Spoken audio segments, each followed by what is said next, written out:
School is right around the corner. Or is it? We have a crime wave. What a shock. And finally, a legend. All that's coming up right now on I'm Right.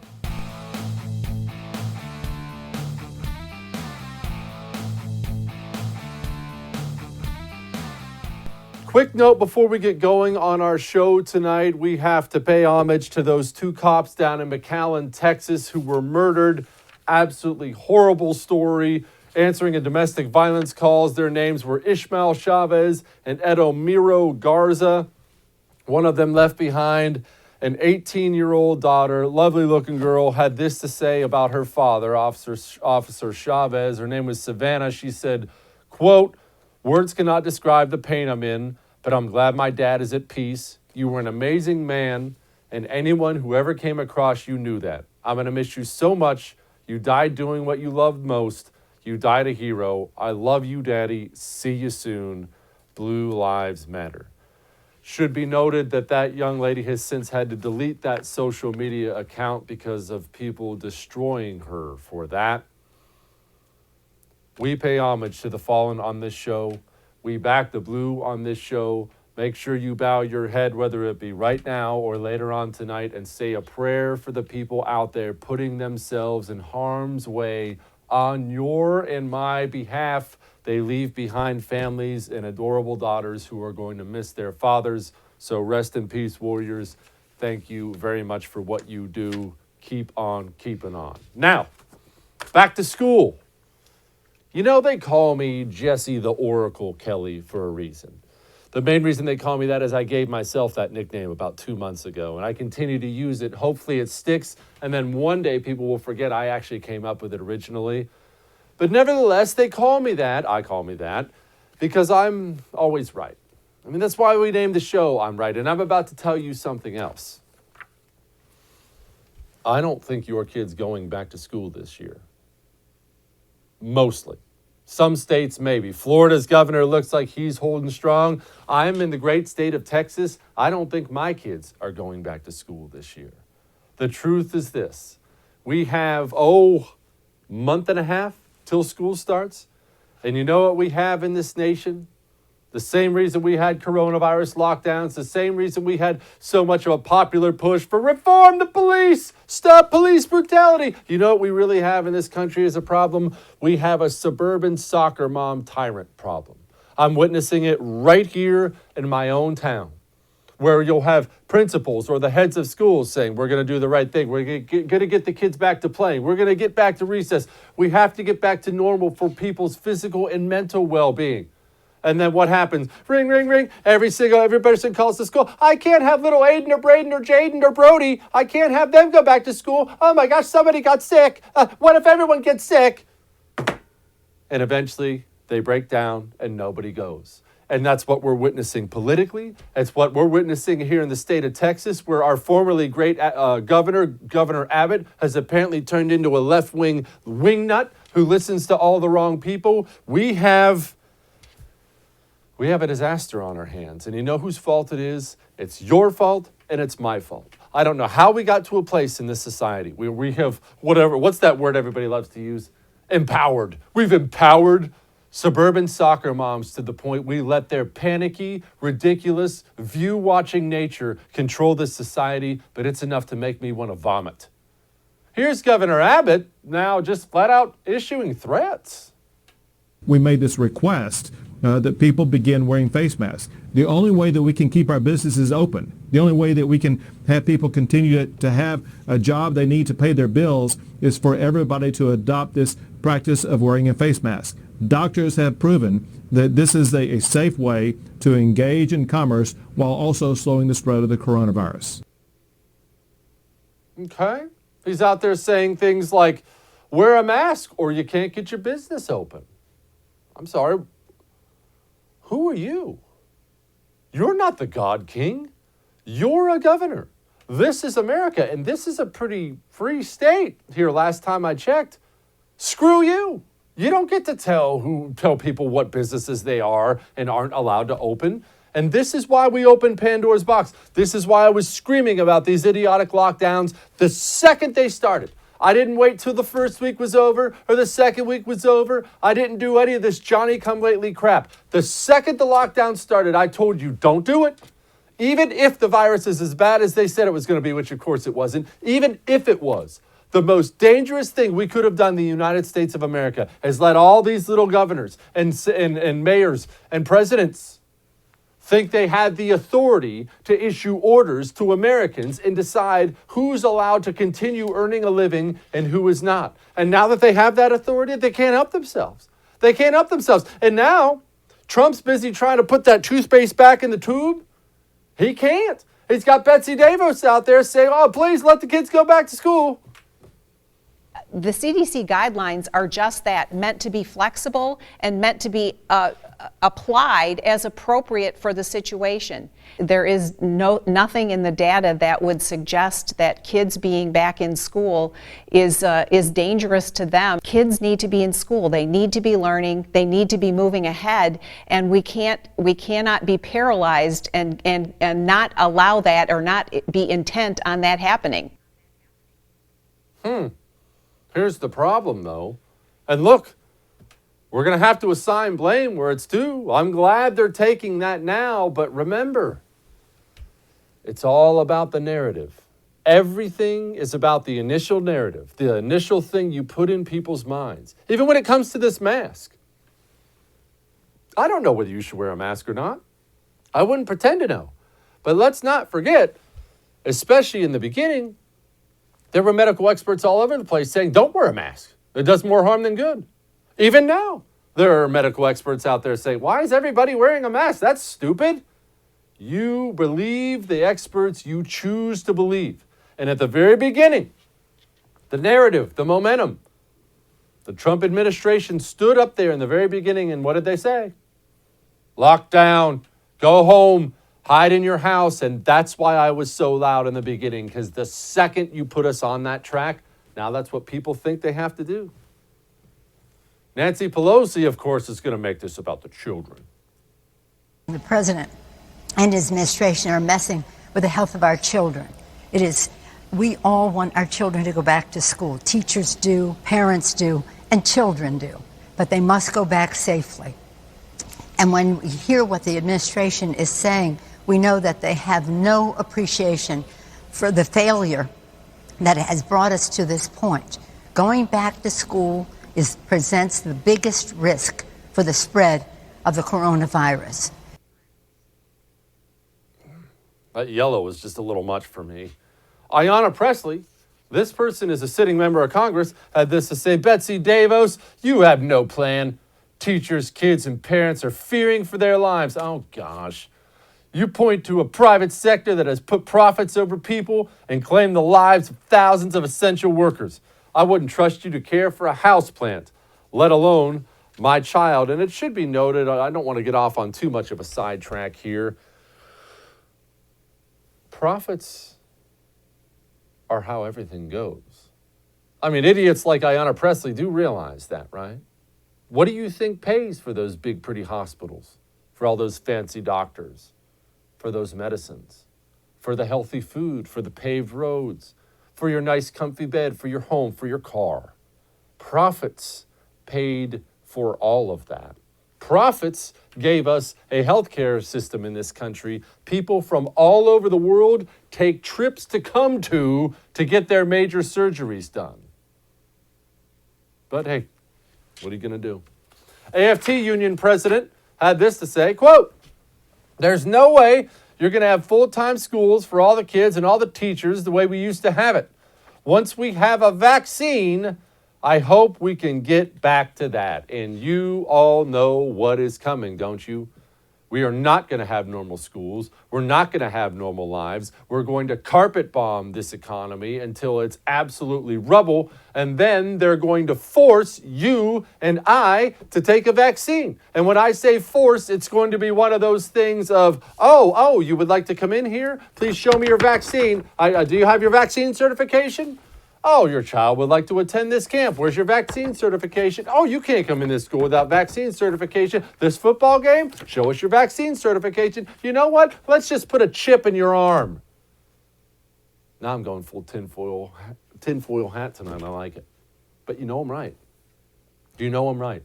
They're going to constantly keep kicking the can down the road and moving those goalposts until they get everything they want. And everything they want is not human lives. These are people who abort babies by the millions.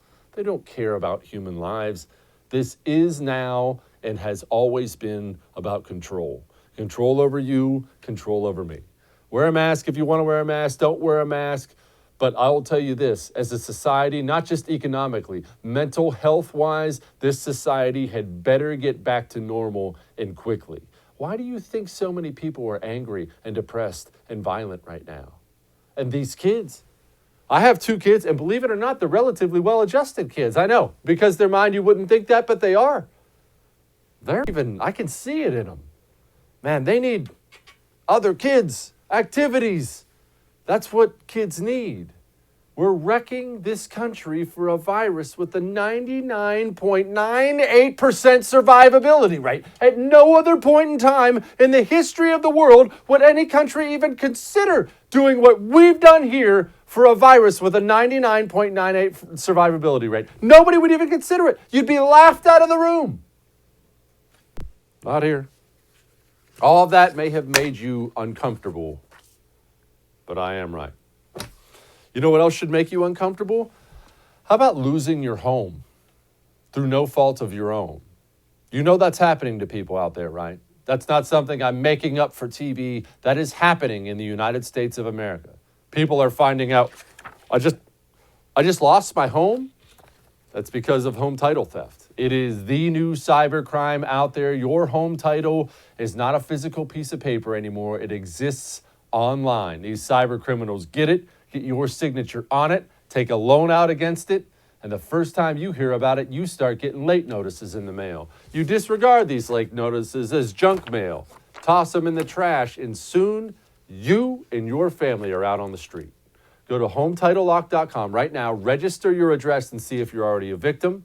While you're there, use the promo code Jesse. Get yourself 30 free days of protection. HometitleLock.com. We'll be back.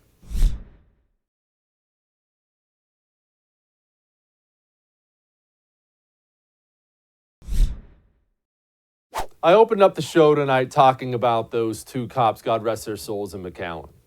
And when you take a step back and you survey the absolute carnage, it is hard to really wrap your mind around how we got here. Aren't you going through that? I know I am. I talk about this every day to you. For an hour on TV every night, 3 hours on the radio every day, I sit here and we talk about the news of the day and what's happening and why it's happening. And even me, I think about, how did we get here? How did we get here so fast? It feels like we just all of a sudden came apart. 3-4 months, we just came apart at the seams. How did that happen so fast? Well, I'm going to tell you one of the big problems, and this is a very, very big problem.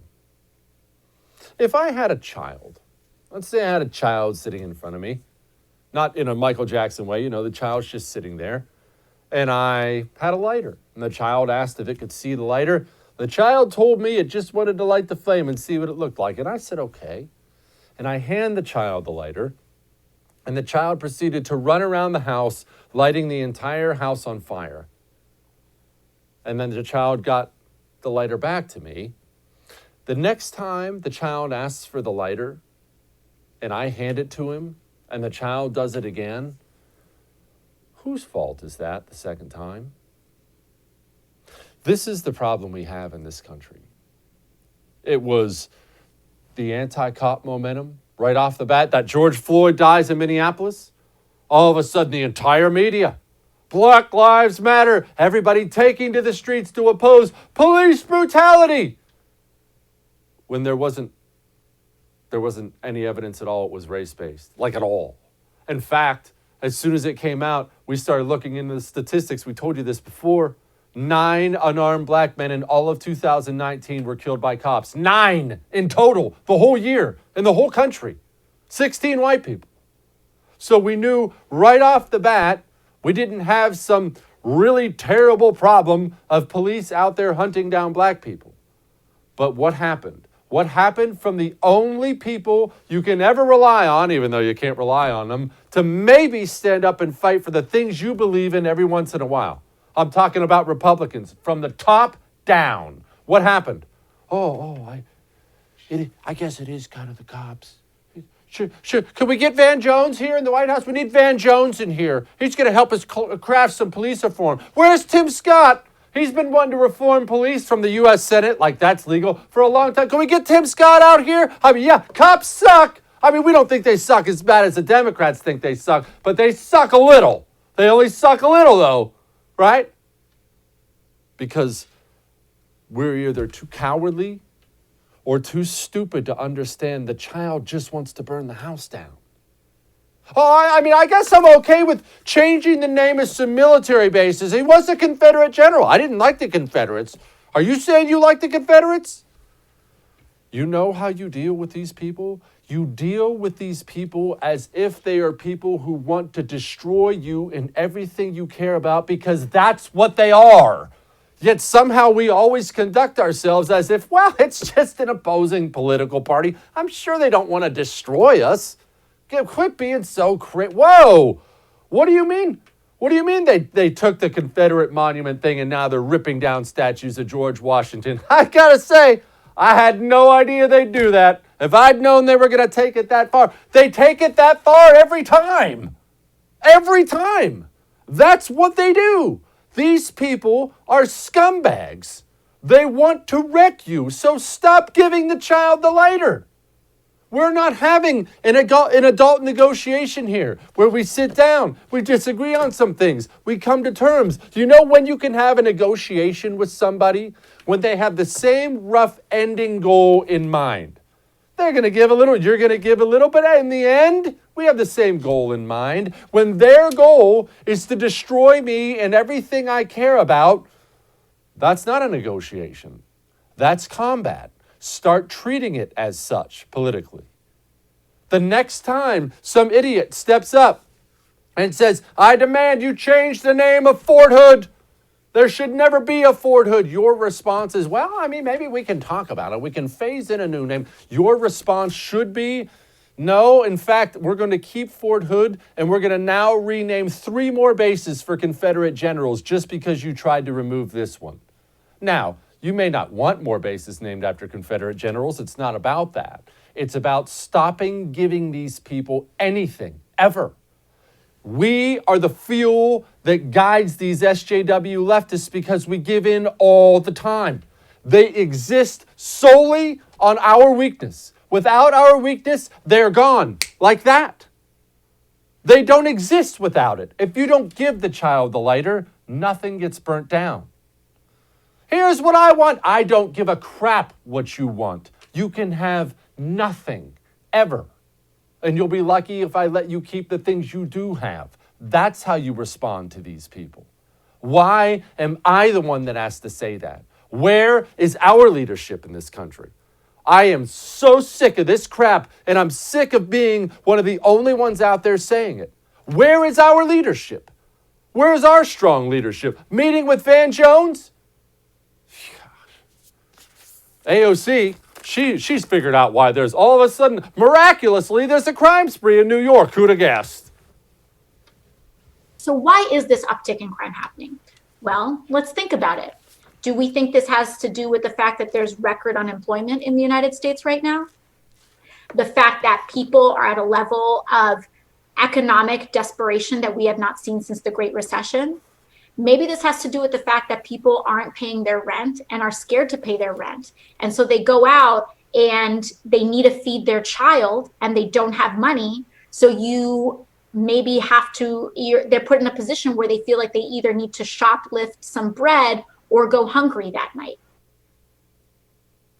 They're not shoplifting bread, you utter moron. They're shooting people. There were just 96 people shot in New York City alone just over the past few days. They're not shoplifting bread. They're tearing the cities apart. Cities, plural, not just New York City. Larry Hogan has a plan. I don't know what the future holds in November, but I know that the Republican Party is going to be looking at what what happens after President Trump, and whether that's in 4 months or in 4 years. And I think they're going to be looking to how do we go about becoming a bigger tent party. How do we, in Maryland, I'm in the bluest state in America. I just was reelected overwhelmingly in 2018 by reaching out, by trying to find that middle ground where people can stand together, and by avoiding divisive rhetoric and winning suburban women, winning over Democrats and independents, and winning with minority votes. And I think that's something the Republican Party is going to have to look to. We're going to have to find a way to appeal to more people and have a bigger tent. Suburban women. There they are again. Every party after the suburban women. And you know one thing the suburban women aren't rallying to get? Less government. It's all about protecting young Bryce. God, jeez. Do I seem fired up tonight? I am fired up tonight. I'm gonna cool off. We got some good guests coming for you. We have an absolute legend at the end of the show. And you know what I need tonight? I need a good night's sleep after the show. Guess what? Doesn't matter how fired up I am right now. My blood pressure is like 200 over 150. I know I'm still going to sleep after the show because I have an ebb sleep. I don't have to take sleeping pills or put in some stupid little mouthpiece. I put on an ebb sleep. It knocks me out and I stay out. I slept 11 hours this weekend. 11 hours in one night. That is the kind of sleep you get, all natural sleep. And then eventually, the problem with it is you show up so rested and fired up to work, sometimes you get upset on TV. It happens. Go get yourself an Ebb Sleep. You can try it risk-free for 60 days. Go to tryebb.com/Jesse. That's tryebb.com/Jesse. Use the promo code Jesse. Get $25 off. We'll be back.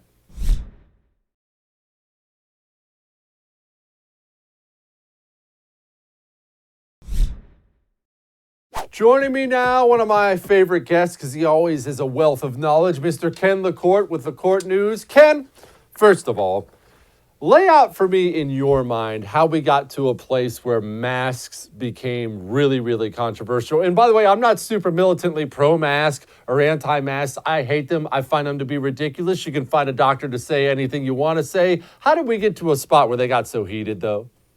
Because President Trump didn't wear them.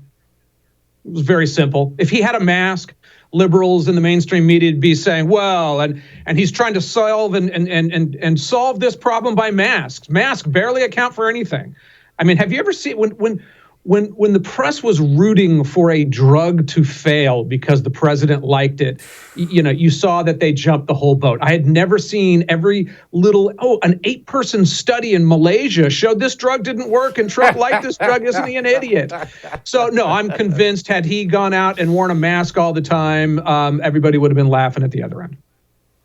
How does the normal Joe, not somebody who watches my show every night, not somebody who goes to LaCourte News, the average dude, how does he get accurate information anymore, Ken? Is it even possible? There's so much misinformation out there. There's so much crap. It's overwhelming. It's like drinking from a fire hydrant.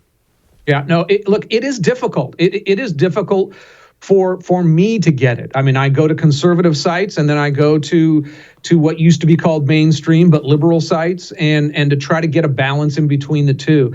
I can say that, there are a few news organizations that I trust above others, and then I find individual people, whether they're on Twitter or individual columnists who I say, okay, I now value this person's opinion, so I'm going to follow him or her out in the world. But it is a tricky thing to get good and fair information these days. And the best advice is use a shotgun approach and get it from as many and then figure it out yourself. Wasn't like it used to be. You used to be able to open up the LA Times and say, yeah, I know they're all kind of liberal, but I can at least believe that they're trying to give me a fair presentation of the world. That's not that way anymore. Ken, does all this coronavirus insanity, hysteria, whatever way you want to put it, does it really end, as many conservatives have joked, the day after the election if Trump loses? Do you really think, is it that insidious? Yes, I think it's 100% that insidious. I mean, look, didn't you see it end on the day after a black guy got strangled by a cop? I mean, you saw that there was 2 weeks in America where they were like, what virus? Oh, look at all these thousands of young people protesting for democracy and anti-racism or whatever their thing was. We literally saw it disappear, and then, What brought it back? Some president held a rally somewhere indoors, and people didn't wear masks, and then the virus was completely back in line. So yeah, no, November 5th, it'll be over if Joe Biden wins. Ken, I have long said and I maintain that suburban soccer mom tyrants are the absolute enemy of liberty. They are what is destroying this country. Both parties go after them for a reason. They only ever want more government because it'll keep young Aiden, Jaden, and Braden safe. Am I wrong? Look, I think that by and large, women like safety concepts, that they are more conservative with a small c about things like safety and whatnot. And so that they are a little, and you can actually look historically and see the growth of government kind of get bigger as the right for women to vote came in. Now, I'm not saying that's a bad thing. I mean, I'm generally a small government guy, but I like having fire codes and the fact that you can't go hire a 12-year-old and put her on the line to make cars and whatnots. But no, there's definitely a tie-in between kind of females and their more nurturing and protective status and those aspects of government. I think 100%. Ken, now say something I don't agree with you. We're agreeing too much. No, that's fine. Look, I actually disagree with you on that. I think we should repeal the 19th Amendment, but that's another matter entirely. Ken, we have obviously a crime wave. There's no denying it. Even the media can't deny it. We have a crime wave coming. Is it the inevitable next step that the crime wave that comes with cops either quitting, retiring, or flat out sitting back and letting things happen in their city, the media is going to blame all this on guns, aren't they? They're going to try. I mean, look. The nice thing about so much of reality is it slaps you in the face sometimes. I mean, even the average American who might say, "Wow, maybe all those cops really are racist, and maybe that is the biggest problem or one of the top 5 problems facing the black community in America." But they're all seeing all this nuttiness out there. You can be the most lefty person and say, "Hey, gee, would you like to be a cop?" No, thank you. You'd have to pay me mid 6 figures to be a cop and be screamed at every time I'm arresting somebody that the crowd doesn't like, as they're calling me names, as they're jumping on my back and filming it at the same time and then posting it after they edited it up nicely on YouTube. I wouldn't be surprised at all if this is a backlash, but the gun control thing, I think, if anything, all of this helped the pro-gun arguments a lot more. I mean, the dude in the pink shirt down in St. Louis, I mean, there was the best argument for, why does any human being need a 30-round magazine? Well, there's reason number one. I mean, how would you have liked to have been him with 7 bullets? Like we have to be, down in California, and his wife with that little teeny gun. He would, that would have gotten ugly quickly. Ken, where does the Republican Party go? Now, I'm not assuming, I'm not making a prediction yet for November. Donald Trump loses in November, if that happens. Or shoot, even if he wins, what is the party like after it? And the reason I ask this question is this. I think the party is going to go more hardcore, nationalist, alt-right, whatever way you want to describe it. I think the radicalization of the left and the weakness of the GOP we've seen now means the next guy is twice as rough as Donald Trump.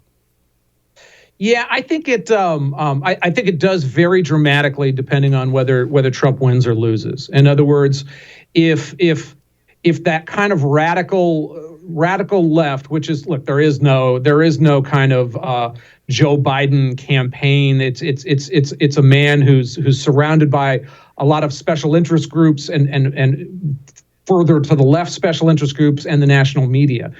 I think that the Republicans will really have to rip hard against that. And then we'll see if Democrats lose this time, which lesson do they take? Do they take we've finally gotten a little too crazy for America, even with the entire press corps, being basically our subservience in this campaign, and so does that bring back a moderate voice, or do they just step on the gas pedal as we've seen they did after the first 3 years ago? Ken LaCourte News, thank you so much, my friend. Good being here. Thanks, Jesse. Well, I have an issue, and the issue is this. My wife, who doesn't even use earbuds, I let her try my Raycon earbuds this weekend, And now my issue is I no longer have my Raycon earbuds. I went looking for them today so I could pop them in and listen to something on the way to work. They sound so good I don't listen to my truck's Bluetooth anymore. The wife stole them, blatantly stole them from me. So now I personally have to go to buyraycon.com/Jesse, which gets me 15% off, and go buy another pair of Raycon earbuds. But I'm going to do it because they've spoiled me rotten. They're comfortable in my ears. They sound incredible, and they're like half the cost of the other really expensive ones. Buyraycon.com/Jesse gets you 15% off. I'll see you there. We'll be back.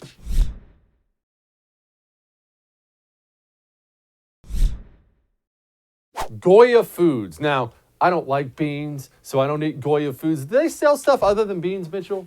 I don't know. I know they sell the Goya beans, and people swear they're the best beans in the world. So it's not like I buy a lot of Goya Foods because beans are disgusting like all the other vegetables, but that's another story entirely. The CEO of Goya Foods comes out, makes a big-time pro-Trump statement. And everybody, as you can imagine, mobbed this guy. We have congressmen mobbing him. We got the media mobbing him. Everybody's screaming, ripping the guy to shreds. And I have to be honest, as soon as I saw the backlash, which always comes as soon as you voice any kind of right-wing opinion, as soon as I saw the backlash, I thought, well, the countdown's now. Here we go. Get ready for him to cave and apologize. But he didn't. Well, we were part of a commission.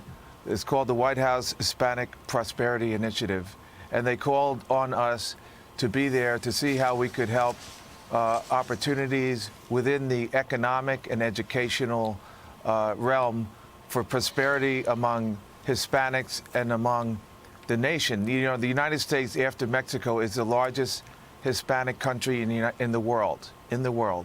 And so Hispanic prosperity means U.S. prosperity. I'm not apologizing for saying, and especially if you're called by the President of the United States, you're going to say, no, I'm sorry, I'm busy, no thank you. I didn't say that to the Obamas, and I didn't say that to President Trump. Thank you, Lord. Let this be a lesson to all of you. Tell the leftists to go screw themselves. Give them nothing. Don't say sorry. Don't backtrack. Don't do any of it. And all we need is a few guys like this to stand up and do the right thing, and it'll inspire others to do the same. We don't need another Drew Brees who apologized for putting out a video about his grandfather's service in World War II. We need guys like this so it'll give other people courage to stand up. And by the way, this company, Goya gives 2 million pounds of food is what they've given to food banks across the nation to those who are desperate need of food for families impacted by COVID-19. And when I say the world came down on this guy, I mean even people in Congress, AOC went out there, oh, look, it's the sound of me Googling how to make your own adobo. I don't know what that is. I don't know what that is. I'll ask my buddy. But the right has responded to a boycott from them. They've raised $78,000 so far to feed the hungry. You see, let this be a lesson to every CEO in the United States of America. If you stand tall instead of constantly bowing, stand tall, tell them to go screw themselves. The public will stand behind you. Your bottom line will improve, and you get to keep everything. And guess what? You know they're not going to come for him again, right? That's how that works. What he did, speaking of vaccine, he just vaccinated himself from the SJW leftists. Once you show them you will not bow, they move on. Go and do likewise. We'll be back.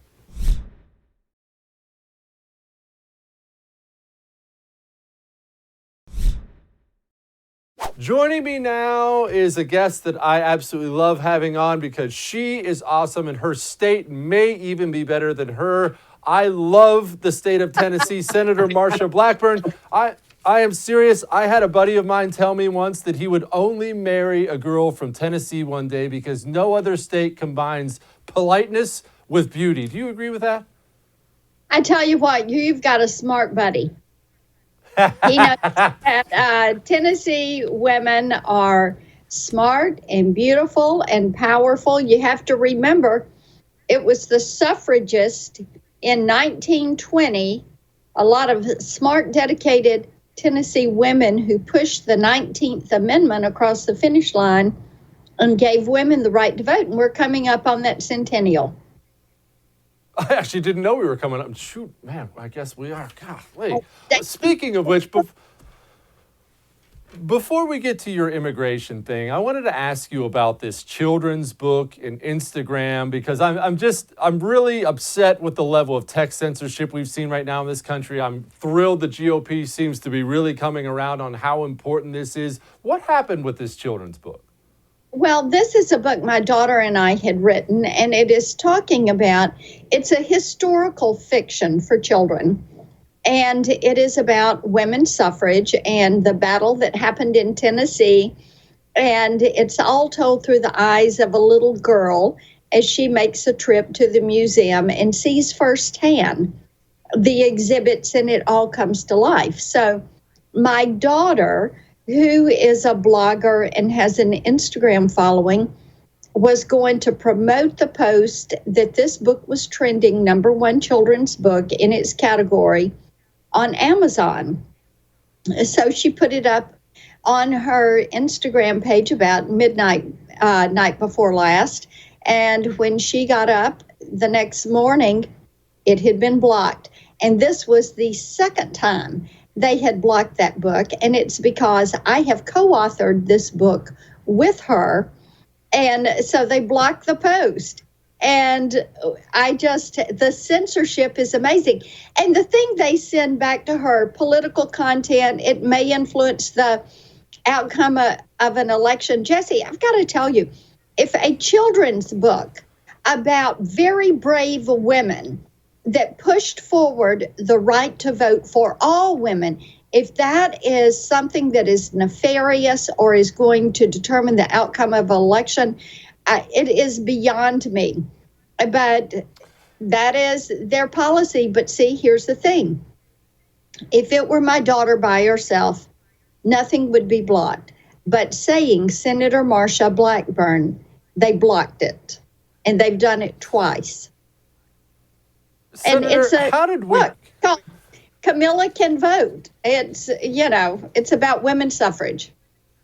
How did we get to a place in society where just normal historical things, even though it's historical fiction, saying something like all lives matter, which is the most benign statement in the history of mankind, everybody, I would hope, would agree with something like that, has somehow become political? Talking about the national anthem is political. That never used to be political. Or am I just being an idiot and naive and it always was political? Well, the thing is, it is not political. It is our nation's history and our traditions.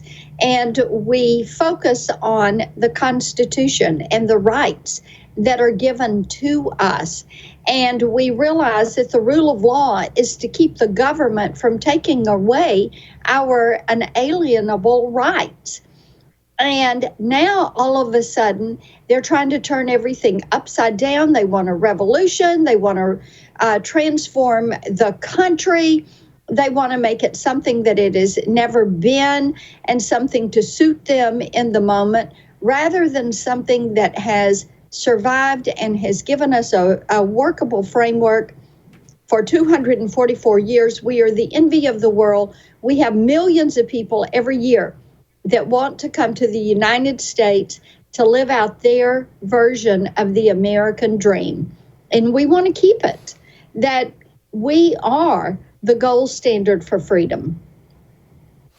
What is their overall goal? Is it just destruction, or do they actually have some kind of end goal in mind? Or is this just mindless, wreck everything beautiful?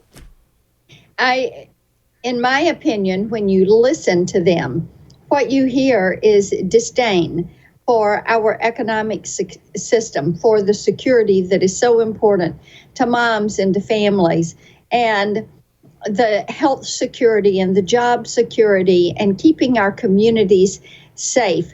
They have disdain for religious freedom and religious liberty. So they want to wipe it away and start over.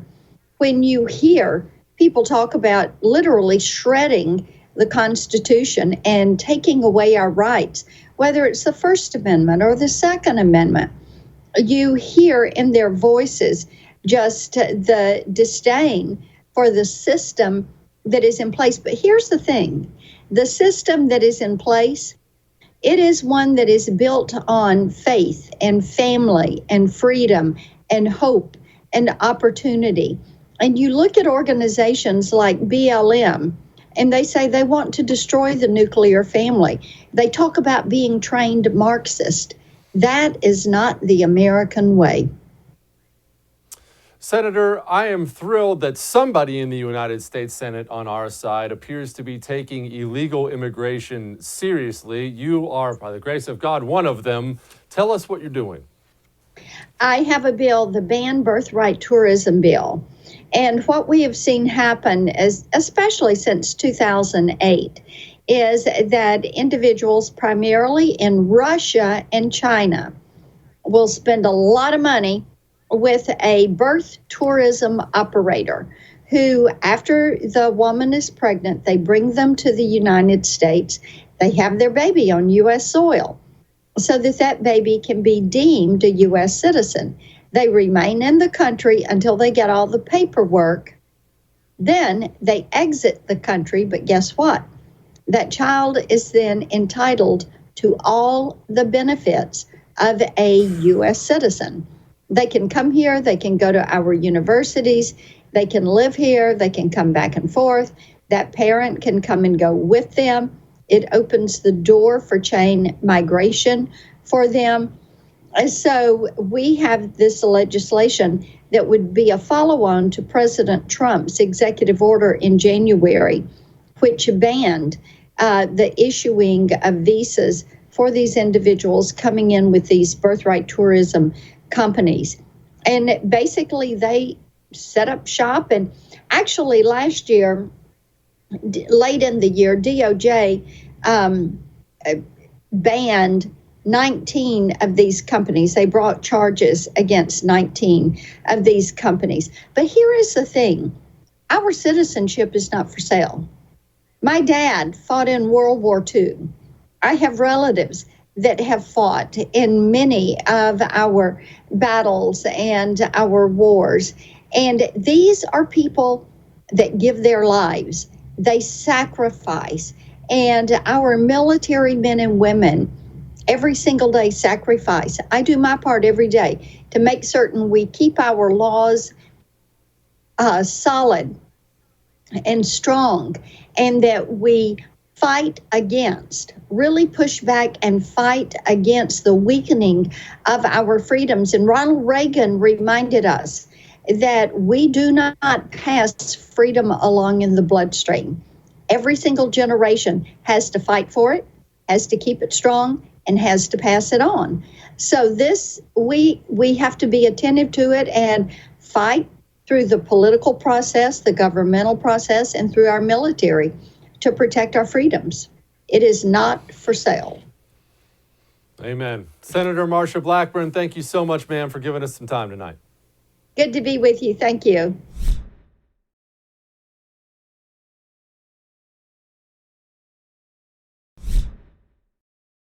You ever see somebody really, really cool as a kid and you say to yourself, that kid's going to be a boss one day?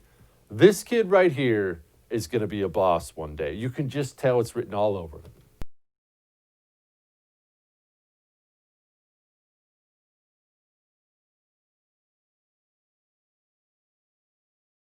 You know what makes it? It's not how he threw it in the trash can. It's the walk-off. That's a kid who understands pizzazz. He understands presentation. He was probably walking to school to go pick up his senior cheerleader girlfriend. All right. We'll see you tomorrow.